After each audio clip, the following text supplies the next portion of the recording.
When Thor released in 2011, I didn't walk out of the cinema thinking I had just witnessed anything special. I thought it was fine, serviceable even, another brick in the rapidly expanding wall that was becoming the Marvel Cinematic Universe. It had jokes, a charismatic Australian lead, some flashy effects, and just enough mythological flavour to separate it from Iron Man and the Incredible Hulk.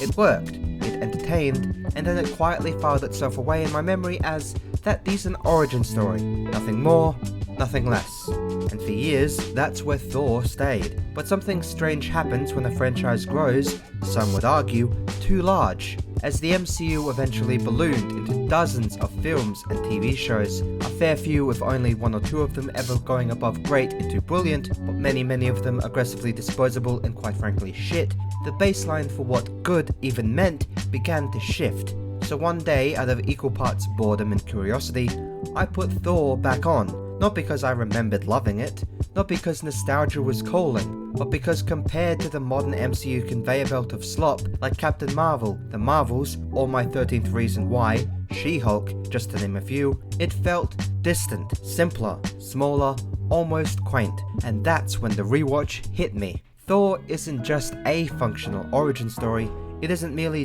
better than people give it credit for. It is, quietly and confidently, the most rewatchable Phase 1 origin film Marvel ever produced. And sometimes it takes quite a lot of truly mediocre MCU films and TV shows to make one realize that some films are better than we had ever thought them to be. Because Chris Hemsworth's Thor could have easily been a brooding one-note hero, but the film lets him stumble, bumble, and yes, even charm his way into being someone worth rooting for. Natalie Portman's Jane Foster isn't just your typical love interest, she's the intellectual and emotional grounding that keeps the story from floating away into pure spectacle. Watching them interact now, you notice the nuance, the little moments of vulnerability, the understated humor. That makes the movie feel alive. Even a decade later, Loki's envy, Odin's stern fatherhood, Thor's pride and eventual humility, all of it lands because it's given space to breathe. There's rhythm to the storytelling, a pacing that allows tension and humor, drama and wonder to coexist naturally. One of the most remarkable aspects of Thor is how it balances godlike spectacle with human relatability, a feat that the MCU would increasingly struggle with in later years. Thor's journey is not defined by citywide destruction or universe-altering stakes. It is defined by self-growth, by the painstaking, sometimes painfully obvious lessons that humility and responsibility demand of us. Hemsworth's portrayal could have been overshadowed by the grandeur of Asgard or the weight of mythology, yet it is never lost. Instead, the film invests in the subtle shifts, the prideful arrogance of a prince who believes the cosmos bends to his will, the confusion and vulnerability of a man thrust into a world that punishes recklessness, the dawning comprehension that heroism is inseparable from self-awareness. These narrative beats are given space, they breathe.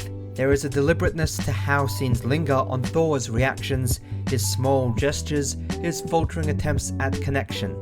Elements that, in hindsight, feel like a masterclass in pacing, especially when compared to the MCU's later obsession with spectacle over introspection. That Thor earns its enduring rewatchability. Every glance, every misstep, every tentative act of humility feels earned and meaningful, the kind of writing that rewards multiple viewings and careful attention to detail. The film also thrives on its willingness to let consequences linger. Unlike later Phase 1 films that gloss over failure or reset stakes almost immediately, Thor's missteps carry emotional and narrative weight. His banishment is not a narrative shortcut, it is a full-scale consequence, one that forces him to reckon with both his limitations and the lives affected by his arrogance. Even minor moments like his hesitance to engage with Earth's authorities or his awkwardness in social situations resonate because they reflect a fully realized character rather than a caricature divine for mere action set pieces. In giving Thor the space to fail and learn, the film establishes a kind of durability rarely seen in superhero origin stories, a robustness that invites repeated viewings, because each time the viewer notices just how much care went into defining the emotional stakes alongside the cosmic ones. Thor's journey is not merely personal, His growth is framed against the universe of gods, realms, and cosmic laws, yet it never feels abstract or untethered. By rooting the mythology and Thor's personal arc within this grandiose context, the film avoids the pitfall of making either the character, the world, or the movie feel incidental. The result is a narrative that rewards not just emotional investment, but analytical attention. Every choice, every line of dialogue, and every action carries a ripple effect that feels coherent and consequential, making the story, the character, and the movie itself satisfying on the surface and richly textured for repeated viewing.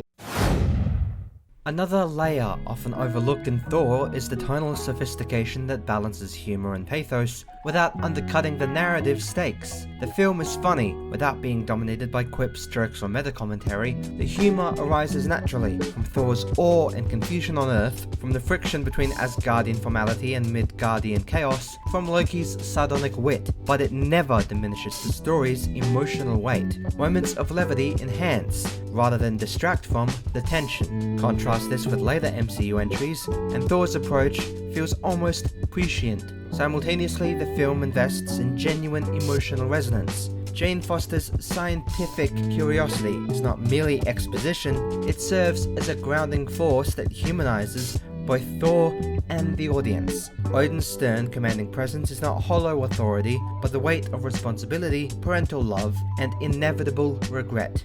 Loki's jealousy and cunning are more than plot devices, they are emotional counterpoints that shape Thor's growth. The interplay of humor and heart is calibrated with precision, giving the film a rhythm that, while subtle, sustains engagement across repeated viewings. Beyond timing and tone, Thor also demonstrates an impressive economy in its emotional layering. The film never forces melodrama, but it allows quiet moments of connection to resonate. The way Thor watches Jane examine his hammer, the way Loki's smile masks both mischief and pain, the fleeting glances between father and son that speak volumes without dialogue. These understated gestures accumulate into a rich tapestry of emotional textures that the audience may not fully process on a first viewing, but which become increasingly rewarding with each new rewatch. Humor and heart are not just coexisting, they are mutually reinforcing, giving the film a depth that feels surprising for a superhero origin story of its time, and underscoring why it continues to hold up as a uniquely rewatchable Phase 1 entry. Equally notable is how these tonal choices enhance thematic resonance. Humor is never random, it emphasizes character growth, underscores cultural contrast, or highlights the absurdity of Thor's initial arrogance. Emotional beats never feel manufactured, they emerge naturally from character dynamics and the consequences of one's actions. The effect is cumulative. As the film progresses, the audience internalizes a rhythm where comedy, drama, and wonder coexist seamlessly, making each rewatch a chance to rediscover nuances previously overlooked. This interplay between laughter and empathy, levity and gravitas, ensures that Thor feels both grounded and expansive, allowing viewers to engage with it on multiple levels simultaneously.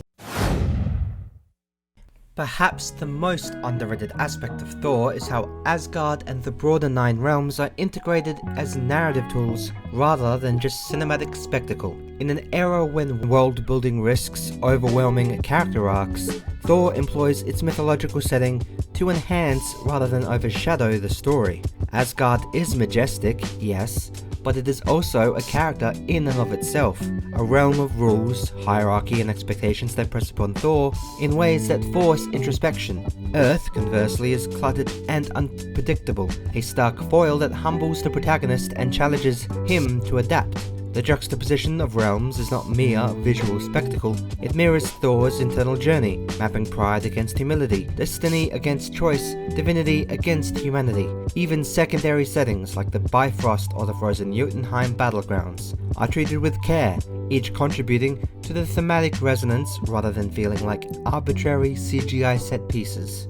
This careful architecture gives the film a texture absent in much of the Phase 1 universe. It rewards not just rewatching for narrative pleasure, but for a deeper appreciation of how setting, theme, and characters interlock. In retrospect, the MCU would rarely revisit this level of careful, patient construction, making Thor's approach not just memorable, but instructive.